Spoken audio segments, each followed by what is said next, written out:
visto en legislaciones como la de Estados Unidos, que es la más permisiva quizás en el tema de libertad de expresión y que te permiten quemar la bandera y no pasa nada. Este tipo de cosas, si tienen un efecto tus palabras, pues te pueden meter en la cárcel, ¿no? En lo demás hay bastante libertad, ¿no? Yo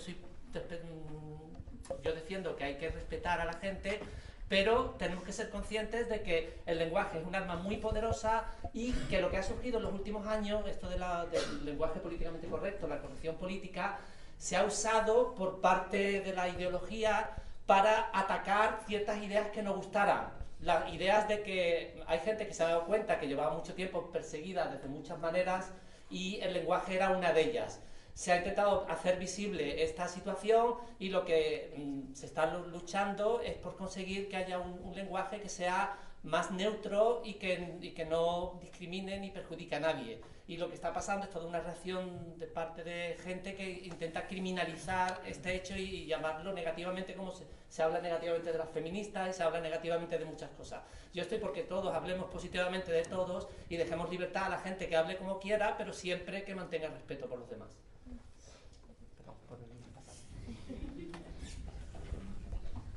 Bueno, yo voy a centrarme en la pregunta y no hablaré de libertad de expresión de momento porque creo que se habla después. El problema del concepto de corrección política es que nadie ha sabido todavía definirlo adecuadamente. Yo no he conseguido todavía que nadie me diga exactamente en qué consiste la corrección política ni cuáles son los criterios para decidir qué es correcto y qué no es correcto. Los criterios de corrección para cualquier concepto tienen que venir desde fuera del propio concepto, porque si no estaríamos ante un círculo vicioso, no estaríamos definiendo absolutamente nada. Esos criterios de corrección del lenguaje tendrían que venir de fuera del lenguaje, por lo tanto, y tendrían que ser propuestos o bien por una autoridad, no sé exactamente cuál autoridad, o bien por una convención. Pero la convención, como todos sabemos, sobre todo en grupos humanos muy amplios y muy grandes, no es posible de forma explícita. Por lo tanto, el primer problema que yo veo con esta cuestión es definir el concepto de corrección política. Si no sé lo que es corrección política, no puedo responder a la pregunta sobre qué considero que es el lenguaje políticamente correcto. Bueno, esto es un orden perfecto porque yo se lo voy a explicar. Como soy constitucionalista y me dedico a esto de lo político, pues ahí es donde hay que mirar.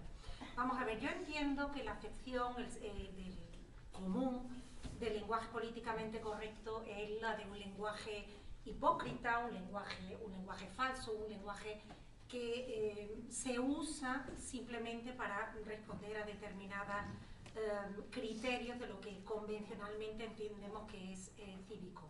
Pero yo creo que sí hay algunas, no pretendo decir que el derecho tiene respuesta a todas estas cuestiones, pero sí quiero que nos tomemos por un momento la expresión de una forma literal. O sea, vivimos en una sociedad que no es un estado de la naturaleza, donde no convivimos simplemente y si a mí me gusta lo tuyo te lo quito porque soy más fuerte, porque estoy vulnerando tu derecho a la propiedad. Es una sociedad políticamente organizada, un estado constitucional que marca unos parámetros de lo que es legítimo y no en la convivencia. Entonces, claro, está por supuesto la libertad de expresión, es un derecho fundamental, es por donde hay que empezar, pero es que también hay otros derechos. Está el derecho a la igualdad y a no ser discriminado, está el derecho al honor, y hay una jurisprudencia constitucional que dice que las vejaciones gratuitas o las acusaciones falsas vulneran nuestro derecho al honor. Está el concepto de dignidad, está la libertad religiosa como una libertad que está en la Constitución. Entonces, para mí, un lenguaje políticamente correcto es un lenguaje que logra armonizar esa diversidad de derechos y libertades que están constitucionalmente consagrados. Por supuesto, no pretendo que nada de lo que he dicho sea...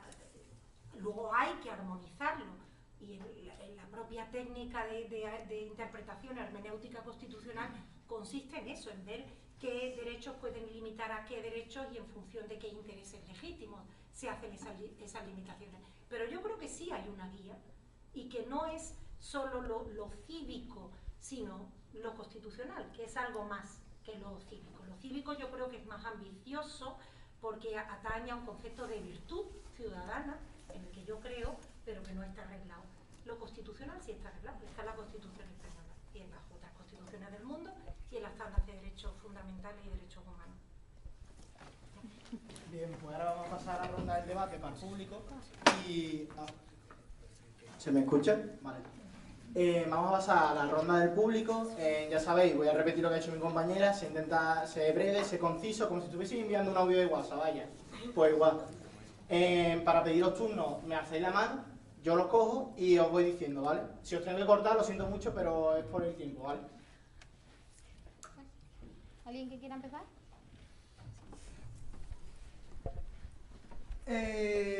¿Cómo se podría evitar el punto Godwin? Es decir, por si alguien no lo sabe, el punto Godwin es una teoría que dice que si en Internet, en una discusión de Internet, de cualquier red social, pues dos personas están en desacuerdo, cada vez que sigan discutiendo cada respuesta, se suma una probabilidad de compararlo con el nazismo o con el fascismo.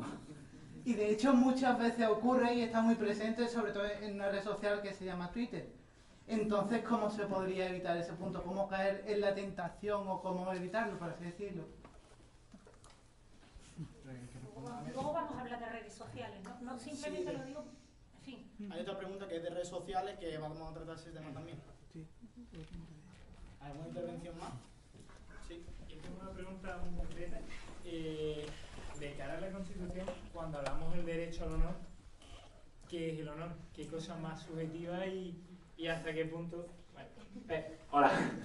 Que sí, ¿qué entendemos por honor y hasta qué punto puedo decir es que estás faltándome el respeto o me estás atacando a mi honor? No sé, me parece como una idea como muy del siglo pasado, vamos, no sé, personal. Esto es una pregunta muy específica, se la contesto en unos segundos. Efectivamente, no todos los ordenamientos constitucionales tienen algo como el derecho al honor. Y la pregunta la formulas en sentido correcto, ¿no? Porque parece que es una noción preconstitucional. El reto entonces ha sido el de decir, bueno, ¿qué interpretación le podemos dar a un concepto como el del honor en democracia? Lo que viene entendiendo el Tribunal Constitucional por derecho al honor está relacionado con los cambios sociales. Es decir, daña nuestro derecho al honor aquello que en un contexto y en una sociedad determinada puede dañar la imagen pública que tenemos frente a los demás. Si yo voy diciendo que tú eres un maltratador y lo voy difundiendo, ¿vale? Estoy afectando la imagen que el colectivo tiene de ti. Eso sería una forma de dañarlo. El Tribunal Constitucional ha entendido, aunque entiendo que cada vez va a haber más retos en este sentido, habida cuenta de lo que estamos viendo, que las vejaciones gratuitas, que si bien el derecho de crítica tal está justificado, las vejaciones gratuitas, los insultos, nadie tiene un derecho fundamental a insultar a otra persona. Por lo tanto, eso teóricamente, de acuerdo con la doctrina que tenemos, cambia. Pero el tribunal entiende que es un concepto lábil, fluido, que hay que contextualizar y que en función de lo que cada sociedad marque, pues, habrá que ir concretando ese contenido. Bueno, pero ¿cómo se relaciona el derecho al honor con un discurso falso, un discurso verdadero? Es decir, si yo digo de alguien que es un maltratador y es un maltratador, falta su derecho al honor. No, el derecho al honor es el derecho a no afectar siempre que lo que se diga no sea verdad. Nadie tiene derecho a que le protejan una imagen de algo que no es verdadero. La falsedad en la afirmación es la precondición para que haya vulneración del derecho al honor. Entonces el lenguaje políticamente correcto limita con la verdad. Quiero decir, si se dice la verdad, El derecho al honor la corrección política es lo de menos. El derecho al honor es solo una de las limitaciones que entiendo que tiene la libertad de expresión, ¿vale? Por ejemplo, en nuestro ordenamiento constitucional, el negacionismo, negar el holocausto, también es una limitación. O sea, yo no estoy diciendo que haya una fórmula que nos vaya a dar la respuesta a todas y cada una de las situaciones, pero que sí hay una hoja de ruta en la propia Constitución que marca, junto a la libertad de expresión, otros derechos y otros valores que entiendo, también hay, como ha dicho Juan Pablo, tradiciones constitucionales distintas. La tradición europea es una tradición que entiende que junto a la libertad de expresión hay otros derechos que hacen de contrapeso. Y hay que buscar una armonización posible. En el ordenamiento constitucional americano es verdad que han erigido a la libertad de expresión como la pieza o la piedra angular del sistema, de forma que no aceptan limitaciones más que en algunos pequeños supuestos, por ejemplo, cuando hay incitación a la violencia. Es que me están pidiendo intervención. Claro, sí, sí, no, es que claro, no, a mí es que claro, la pregunta es... Vale, Candela. Bueno, yo quería preguntar qué criterios sigue ese Tribunal Supremo o la Constitución. Es que es muy polémico y realmente nos afecta a todos. Que, por ejemplo, haya casos que sean denunciables por la ley Mordaza, como por ejemplo, no sé, ofensas contra el rey o contra España, y después, por ejemplo, viva Franco, cosa que en Alemania, comparado con Hitler, no se puede decir, es un delito. En España sí se puede decir. ¿Bajo qué criterio se regula en la Constitución qué es lo políticamente correcto o lo que no lo es? Yo declino contestar porque si no convierto esto en una clase de derecho constitucional. Quiero que participen mis compañeros también y si acaso al final, o si sobra tiempo, volvemos a ese. Es que si no, voy a monopolizar demasiado. Sí, habla. Buenos días. Yo, en la línea de lo que ha dicho la compañera, yo también quería hacer un ejemplo muy cortito. Por ejemplo, en España se ha vivido una época donde los bancos han actuado de una determinada manera, supuestamente han engañado a los clientes y a continuación le han quitado a la gente de las casas y todo eso. Que hay un primer hecho que manifiesta a continuación una expresión popular que dice los banqueros a prisión, ¿no? No sé si esto entraría de lo políticamente correcto o no. ¿Alguien del público quiere contestar aparte de la mesa? ¿O quiere intervenir? ¿Alguien de la mesa quiere intervenir a lo que ha dicho?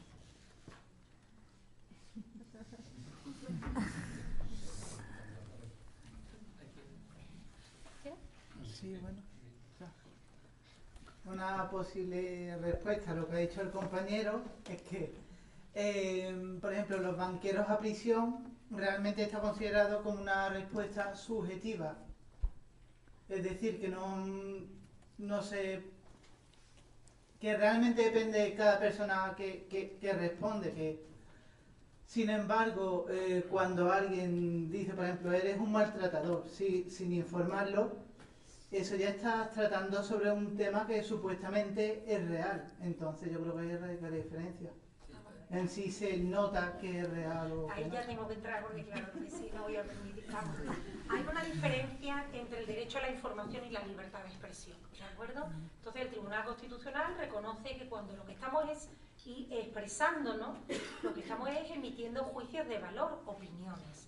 Y sobre gusto está todo escrito, pero todavía cabe más, ¿de acuerdo? Entonces, claro, nadie va a decir si es correcto o no un juicio de valor, porque es un juicio de valor. ¿Qué es un juicio de valor? Pues eso dependerá también del contexto, hay que ver en cada momento qué es lo que se está... Los banqueros a la cárcel, pues yo entiendo que es una crítica a una profesión que ponemos en conexión con una serie de hechos sociales que se están dando. Puede ser una crítica más o menos de buen tono, pero todos tenemos derecho a criticar, constitucionalmente protegido, porque eso lo abarca la libertad de expresión. Otra cosa es cuando lo que estamos haciendo como periodistas, por ejemplo, es transmitir información. Entonces lo que se supone que estamos dando es relatos de hechos que son o verdaderos o por lo menos veraces. La periodista no tiene la obligación de transmitir solo verdades, porque hay veces que llegar a la verdad, tarda tanto tiempo que la noticia deja de ser un hecho noticioso, deja de tener interés. Pero sí tienen los periodistas obligación de veracidad, de contrastar las fuentes, de asegurarse de que no están simplemente transmitiendo rumores o cotilleos. Eso es un derecho a la información, que por lo tanto tiene otros estándares. La información tiene que ser veraz. Y luego hay estándares distintos en los que no me voy a meter, pero Juan Pablo, voy a tener que venir aquí a dar derecho constitucional, está claro, acerca de contextos y situaciones. No es lo mismo una expresión en un ámbito político, donde se entiende que el debate político es la esencia del juego democrático. Ahí queremos meter muy pocas limitaciones, porque lo que no podemos es cargarnos la base de la democracia, que es la posibilidad de un debate libre, ¿de acuerdo? Hay contextos, dijéramos, en los que, o si estamos hablando de un personaje de relevancia pública, si usted es un personaje de relevancia pública, pues a las duras y a las maduras. Se lleva la notoriedad, pero también se lleva unas interferencias a lo mejor en su vida privada. Quiero decir que sobre esto hay criterios jurídicos, pero yo quiero decir una cosa, y es que creo que el debate de lo jurídico no debe agotar este debate. Creo que tiene sentido, como ha dicho Juan Pablo, plantearnos también el debate desde un punto de vista cívico. Pensemos que yo tengo libertad, como de hecho la tengo, de criticar creencias religiosas distintas a las mías. Yo tengo ese derecho y esa libertad de expresión. Ahora bien, si la mayoría en una sociedad se pone sistemáticamente a criticar de forma muy agresiva las creencias religiosas de un grupo minoritario, en expresión, llamémoslo, de, por ejemplo, de un sentimiento de islamofobia, por poneros un ejemplo que no es tan absurdo, al final, por mucho que cada uno de nosotros individualmente estemos ejerciendo libertades que nos amparan, que tenemos constitucionalmente consagradas, estamos minando las bases de la convivencia pacífica. Por lo tanto, creo que el lenguaje de lo que es políticamente correcto, si tiene sentido, en la medida en la que tenga sentido, tiene que estar reconducido a este tipo de cuestiones, ¿de acuerdo? Y creo que lo jurídico es importante, pero que no agota el debate, que yo puedo decir, si tú tienes derecho a hacerlo. Pero si todos nos ponemos a hacer lo mismo, nos cargamos las bases de la convivencia pacífica sobre las que descansa la posibilidad de un régimen democrático. Por lo tanto, creo que lo jurídico fascina, porque no lo conocéis, pero os invito a que penséis más allá de lo jurídico. Yo quiero añadir una simple cuestión lingüística. Vaqueros a prisión es la expresión de un deseo, no es una acusación, por lo tanto no está sujeto ni a verificación ni a falsación. No es ni verdad, ni verdadero ni falso, simplemente es la expresión de un deseo. Y ya está, no hay más. Sí, estoy plenamente de acuerdo estoy plenamente de acuerdo contigo, ¿no? Que ahí se expresa un deseo, ¿no? Otra cosa sería, por ejemplo, decir los banqueros son todos ladrones, ¿no? Porque ahí se tildan de haber cometido un delito sobre el que vela, ¿no? la famosa suposición de inocencia, ¿no? Y hasta que no lo haya sentenciado un juez que sí lo es, no lo es, ¿no? Pero ahí tengo yo mi problema, donde yo no sé exactamente dónde está la línea roja entre políticamente correcto y jurídicamente correcto. Que si alguien acusa, por ejemplo, tal persona me ha violado, es diferente, bueno, tiene su derecho de denunciarlo. Tiene el mismo derecho de decir esa persona es un violador o actúa ahí contra la suposición de inocencia, porque eso, al fin de cuentas, no lo va a sentenciar el juez, supongo, ¿no? Y así pasa con muchas cosas, ¿no? Que efectivamente no sé dónde está el límite entre lo jurídicamente correcto, o sea que de qué puedo tildar una persona, y lo políticamente correcto, ¿qué es entonces? Yo tengo el mismo problema que tú, que no lo entiendo muy bien dónde está ese concepto.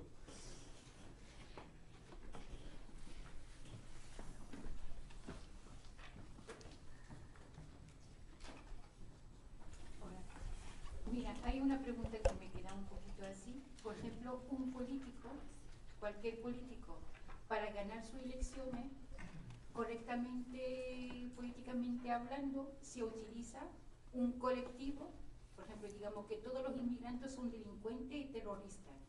¿En qué se queda eso? ¿En qué lenguaje se queda? Esa es la cuarta pregunta de Trump, Sí. ¿no?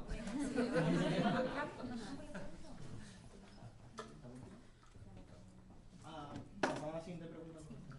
Vale, pues se ha cerrado este bloque ya, pues pasa a la siguiente mi compañera Rocío a presentarla. Bueno, vamos a pasar entonces a la segunda pregunta, que básicamente es si la mesa y todos vosotros, si estáis de acuerdo con el lenguaje inclusivo y si creéis que juega un papel importante en la sociedad. Hemos visto algunos ejemplos que la gente lo usa, pero lo usa también como una mofa, como el presidente de Mercadona, podéis ver ahí en la pantalla, que usa empresas y empresos y varias veces hace en un discurso varias mofas a este tipo de uso. Así que empieza María Burguillo, por favor. Bueno, a ver, yo obviamente como feminista soy defensora del lenguaje inclusivo, pero de hecho creo que toda la sociedad debería ser defensora del lenguaje inclusivo en cuanto a que no hablamos, estamos hablando de que en el momento en el que surge esta necesidad o esta polémica de plantearlo, responde a que hay una necesidad por parte de otras personas de cambiar el lenguaje porque no se sienten representadas o porque se sienten denostadas. En el momento que existe esta necesidad es porque responde a un llamamiento de cambio.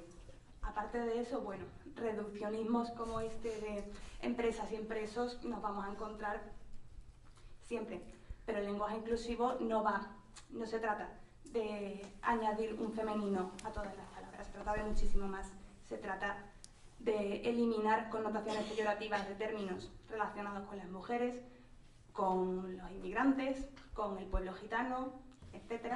Se trata de representar y visibilizar a las mujeres, a personas de diferentes grupos que no hayan tenido una representación a través del lenguaje, de incluir todas las dimensiones de la diversidad posibles dentro de nuestro marco lingüístico. Tenemos que considerar que el punto de partida de todo esto es que aquello que no se nombra no existe y por lo tanto, bueno, todo lo que contribuimos a darle un nombre o a crearle un espacio dentro de nuestro lenguaje significa estar poniendo el foco en eso, estar dándole por fin una visibilidad. Como todo, no todos los nombres ni todas las palabras, no todas necesitan pasarse del masculino al femenino. Se trata de hablar de en qué términos diferentes palabras en masculino son las que rigen al femenino, en qué tipo de profesiones, cargos ocupados por mujeres han estado siempre negados desde el punto de vista del lenguaje, o qué acepciones de diferentes términos que usamos hoy en día tienen unas connotaciones peyorativas. Entonces, bueno, en este marco el lenguaje inclusivo es un compromiso de toda nuestra sociedad y todo el mundo debería estar a favor del lenguaje inclusivo. Esto no es más que, bueno, someter a mofa el hecho de que supone un esfuerzo de autocrítica por parte de todos y todas como sociedad y por lo tanto, bueno, es más fácil mofarse que plantearse de verdad una reflexión crítica y plantear cómo cuestionamos nuestro lenguaje y cómo cuestionamos esas estructuras que definen nuestro lenguaje. Y voy a intentar ser lo más breve posible, pero no, porque llevo en un minuto, no sé si puedo resumir esto, pero básicamente todos estaríamos de acuerdo aquí que el lenguaje refleja la realidad, ¿vale? Y si tenemos una realidad que es desigual, pues esa desigualdad queda reflejada en el lenguaje, en el léxico es obvio, en el uso de muchas personas y demás. Donde queda más debate quizás en las cuestiones más formales del lenguaje y de la gramática, ¿no? Yo sí estoy convencido, y tengo mi argumento que todavía no me ha sido rebatido, de que si da la casualidad que en esas lenguas donde hay género, por ejemplo, masculino y femenino, nos encontramos que lengua tras lengua tras lengua tras lengua tras lengua tras lengua, hemos encontrado, creo que son 7 que se usa femenino genérico, y puede haber docenas y docenas y docenas, porque hay muchas lenguas que no tienen género, que usa el masculino genérico. Eso está reflejando una cierta realidad que existía y que sigue existiendo en las sociedades humanas. ¿Sirve de algo usar lenguaje inclusivo para cambiar esa realidad? Pues posiblemente sirva de poco, porque tampoco sabemos muy bien cuál es el efecto del lenguaje en el pensamiento, ni en... Está claro que yo no puedo cambiar la realidad simplemente por decir una palabra y ya eso se convierte en esa realidad, pero lo que sí estoy seguro es que si somos conscientes del problema y tomamos conciencia y nuestros usos lingüísticos los intentamos cambiar, por lo menos no los automatizados, donde por ejemplo el masculino genérico no tiene ahora mismo solución, pero si en los discursos elaborados pues somos conscientes de ello, pues poco a poco la sociedad, cuando la sociedad que va cambiando, pues el lenguaje irá cambiando con él, y las dos cosas, yo soy de los que estoy convencido de que hay un refuerzo mutuo, ¿no? La lengua refleja la realidad y al mismo tiempo nos sirve para construyendo esa realidad, porque tenemos que ser conscientes de que nuestra relación con la realidad la adquirimos a través del lenguaje en los primeros años de la vida. Y si tenemos un lenguaje sexista, que lo tenemos, pues nuestra visión del mundo va a ser sexista. Y cuando cambie eso, pues supongo que cambiará el lenguaje también. Yo, para poder responder a esta pregunta, sobre si estoy de acuerdo o no con el uso del lenguaje inclusivo, me tengo que preguntar primero dos cosas. La primera es si el lenguaje inclusivo debe ser obligatorio, en cuyo caso hace falta, como ha dicho el profesor Mora, educar a la sociedad. Pero para educar a la sociedad en el uso del lenguaje inclusivo es necesario educar a los educadores. ¿Quién educa a los educadores? Estamos en la tercera tesis sobre Feuerbach de Karl Marx.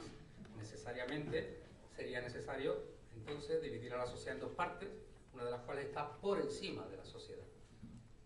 Para que el lenguaje inclusivo sea obligatorio debe haber una élite que es la que dictamina y dice cómo hay que hablar. Entonces no estoy de acuerdo. Si eso es así, es decir, si tiene que ser obligatorio, no estoy de acuerdo. Segundo, ¿es útil realmente? Es decir, ¿hay una vinculación necesaria entre el lenguaje y la realidad? Esa es la hipótesis del relativismo lingüístico, la famosa hipótesis Sapir-Whorf, que es completamente falsa, y se puede demostrar que es completamente falsa, por lo tanto no es útil, en absoluto. Qué alegría, esto nos han puesto así adrede. Totalmente equivocado la afirmación del profesor. Vamos a ver, yo quiero abordar esta pregunta un poquito desde el tipo de resistencia que creo que ofrece la idea del lenguaje inclusivo. Yo creo que se cae en un cierto, pues no sé, biologicismo, no sé, ontologismo, si eso existe, de pensar que el lenguaje, oye, refleja una especie de esencia. Pues no, mira, fromage y queso, ya está, y estamos hablando de la misma cosa dicha de dos formas distintas.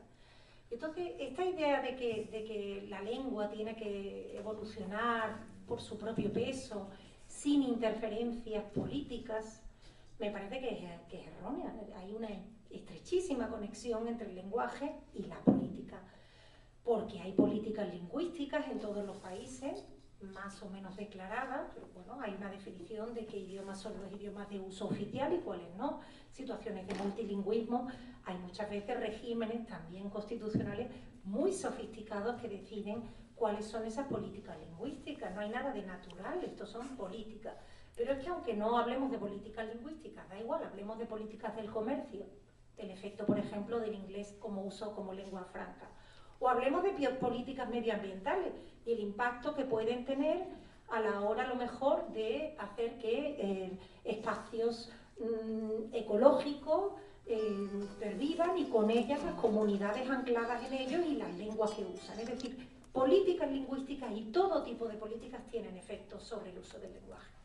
Desde esa, si eso es así, entonces la pregunta es, ¿podemos reivindicar un uso político del lenguaje? No hay nada de lo que avergonzarse para tratar de que colectivos que han sido invisibilizados por el lenguaje dejen de serlo. Pues yo creo que es que no solo podemos, sino que debemos, constitucionalmente estamos obligados a ello. Y si vamos a mirar, por ejemplo, el objetivo 5 de los Objetivos de Desarrollo Sostenible de las Naciones Unidas, pues hablan del empoderamiento de las mujeres. Entonces, esto sería simplemente un instrumento más para avanzar en ese sentido. Cuestión distinta es si creo que es mejor imponerlo, incentivarlo, sancionarlo. Yo creo que eso se abre a un debate que podemos tener, Y también cuestión distinta es qué forma de hacerlo es mejor. Yo, por ejemplo, he decidido que alterno. Según año uso el genérico masculino y el femenino. Este año me toca el femenino. Ya está, porque la verdad me cansa lo de ellos y ellas.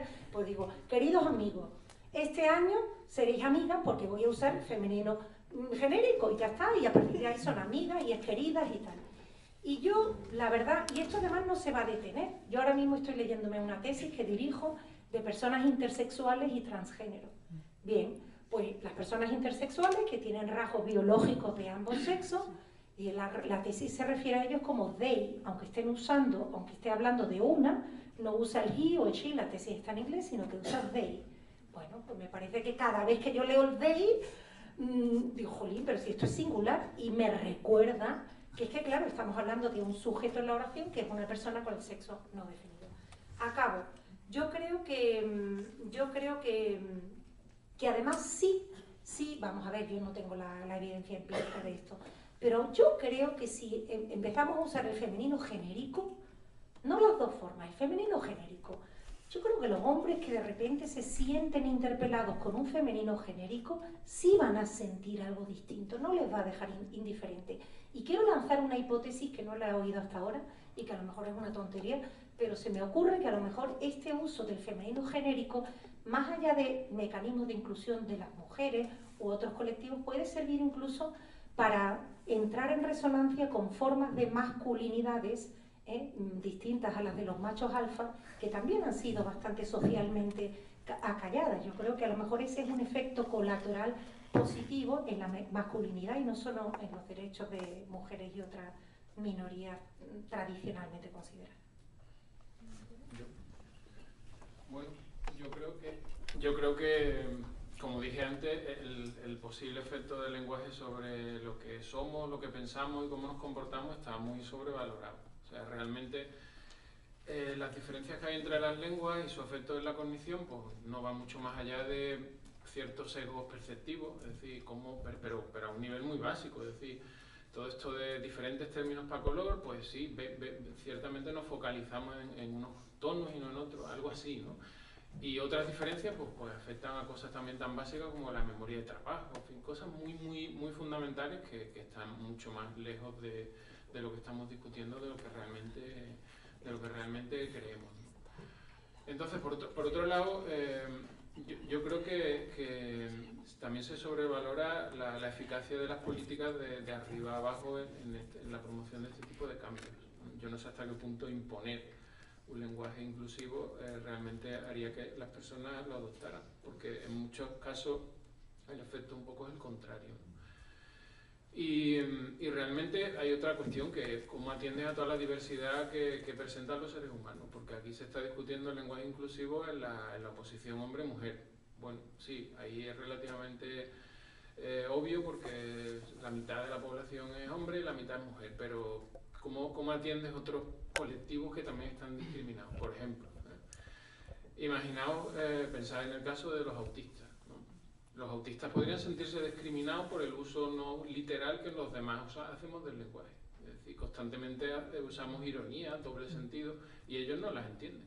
Entonces una reclamación de los autistas podría ser que todo el lenguaje fuera literal, para no discriminarlos.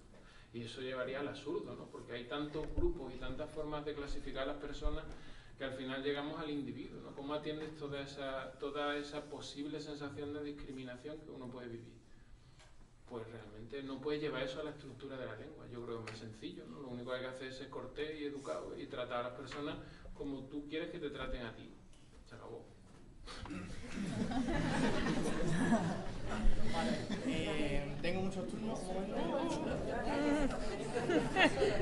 Vale. Empiezas tú. ¿Tú quieres intervenir? Vale. 1, 2, 3, 4 y 5. Aquí hay otra. Vale, 5, 6. Levanta un poquito. Bueno, pues mira, yo creo que el lenguaje coloquial, el lenguaje ordinario, busca, sigue una corriente constante de economía y fluidez. Entonces, si usamos realmente constantemente un lenguaje inclusivo, vamos como un poco a contracorriente, ¿no? de eso que lo que realmente sigue el lenguaje. Y aparte de eso, personalmente, si yo por ejemplo estoy en un grupo rodeada de hombres, porque yo soy ciclista y es un deporte principalmente masculino, si yo escucho que dicen, bueno, vosotros y ella, yo personalmente me siento un poco discriminada porque no me siento incluida en ese grupo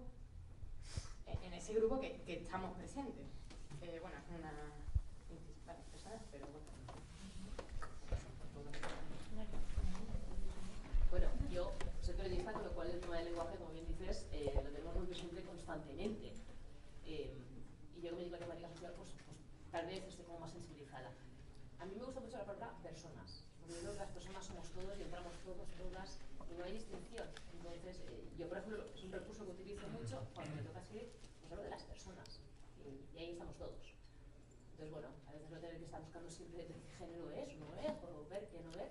Bueno, simplemente ir a la raíz. Pues somos personas, somos todas diversas y ahí, en ese encuentro, creo que caben esas palabras.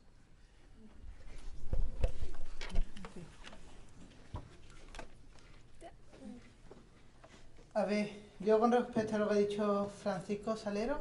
Salguero. Salguero.